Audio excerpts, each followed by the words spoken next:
Why are you here? May nadali po yung paghuli sa akin.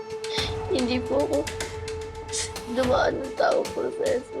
Saka bakit mo pinabayaan yung mediocre na reporter na yan na mag-live interview dyan sa presinto?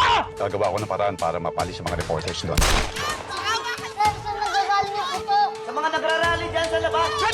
This is my lawyer. Siya na ang bahalang kumausap sa'yo. And I've instructed him to file multiple charges against you and your men. Lahat ng mga taong involved sa panggigipit kay Rambo Agapito. Salamat po sa kabutihan niyo. Sana, ang mahalaga, malaya ka na. Meron ng sumagot ng lahat ng expenses hanggang sa gumaling po si Mang Gregory, an anonymous good Samaritan. Okay lang po ba na tawagin ko na po kayong Sir Mayor?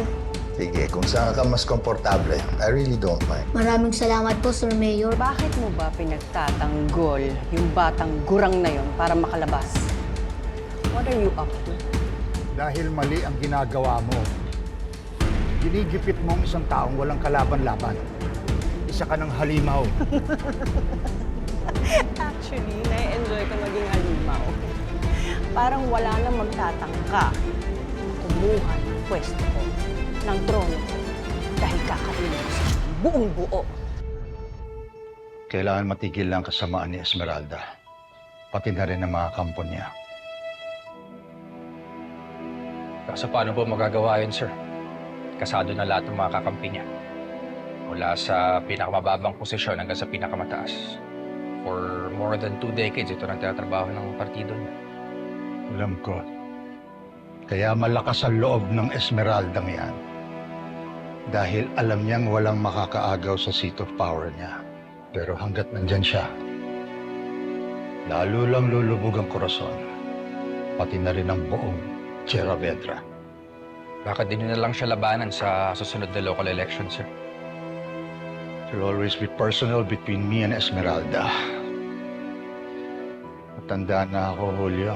What I really want right now is to mentor someone who will continue my legacy of a clean and honest public service. Pero sir, hanap niyo na po ba? Ang magpapatuloy na. Sarap na pagkain niyo dito, ha? Siyempre naman po, may special ingredient po yan. At ano naman yun? Siyempre po. Tsaka alam niyo po, Sir Eduardo, itong pare kong to, doble-doble po yung ibinubuhos na love sa pagtatrabaho niya. Inspired po kasi ito. Ganun ba? Successful po kasi yung operation ng tatay niya, Sir Eduardo. That's great news. Sana, Rambo, tuloy-tuloy nang gumaling ang tatay mo. Sana nga po.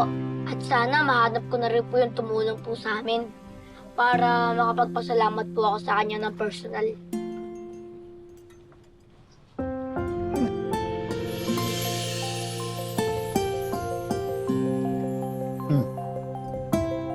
Salamat po. Teka. Ay, ayan na sila, ma'am. Ay, sir, sandali lang po. Yan na po yung mga nagpa-reserve sa amin ng mga customers. Sandali lang po. Hello! Mrs. Somera! Hello! Hello, pasok po kayo. Ano po? Na-reserve na Pasok po po. kayo. Hapon. Hapon. Si Mayor, ako Magandang hapon. Ano, sabi mo na sa mga street traffic. Sir. Tutulungan ko lang po sila. Rambo. Po? Maupo ka.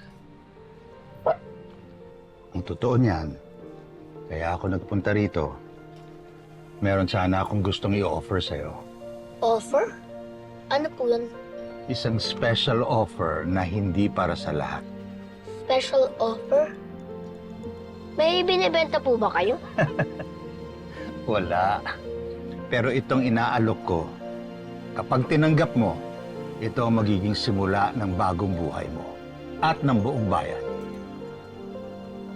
Rambo, gusto sana kitang alokin na tumakbo bilang barangay captain sa darating na barangay elections.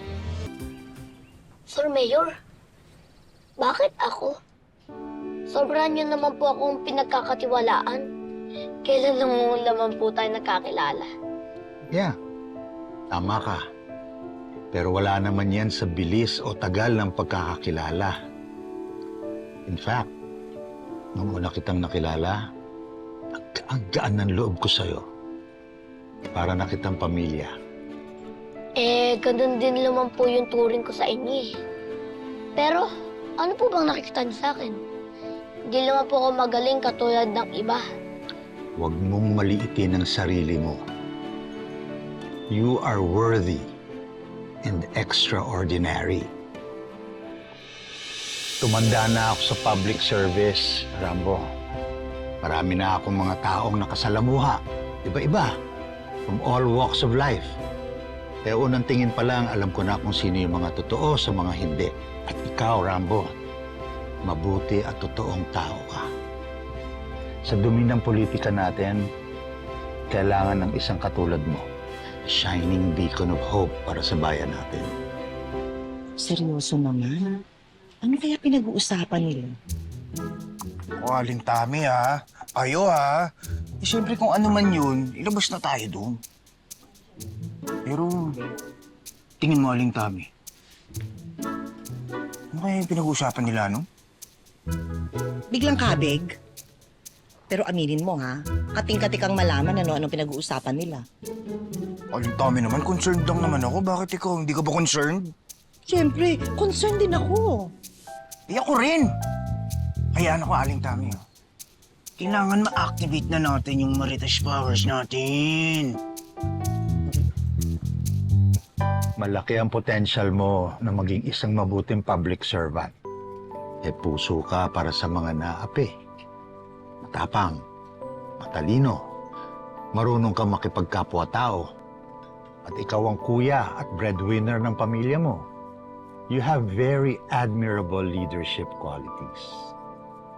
Sir Mayor, ang taas naman po ang tingin niyo sa akin. That's because I believe in you. Alam mo ba, yung huli kong nakaramdam ng ganito, itong strong conviction na to, sa anak ko pa, kay Marian. Siya yung grinugroom ko noon na sumunod sa yapak ko. Kaya lang,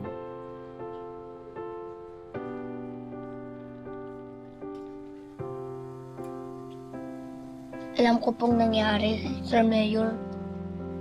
Nakwento po sa akin.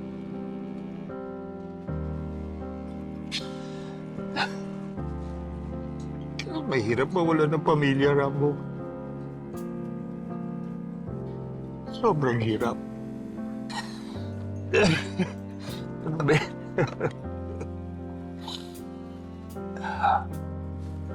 Pasensya ka na. I just miss my family. Pero alam mo, kung buhay pa si Marian ngayon, mag-a-agree sa akin yun na walang ibang karapat-dapat na sumunod sa legacy ko kung hindi ikaw. Kaya lang, Sir Mayor, baka hindi ko po kayanin. Kahit yan, nandito ako para tulungan ka at turuan ka. Siyempre, mag-uumpisa ka sa barangay level. Tapos, malay mo, baka ikaw na maging mayor o governor ng bayan natin.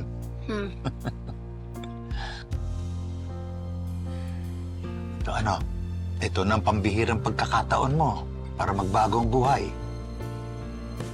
Para makapaglingkod sa bayan. Ano? Ano na ang desisyon mo?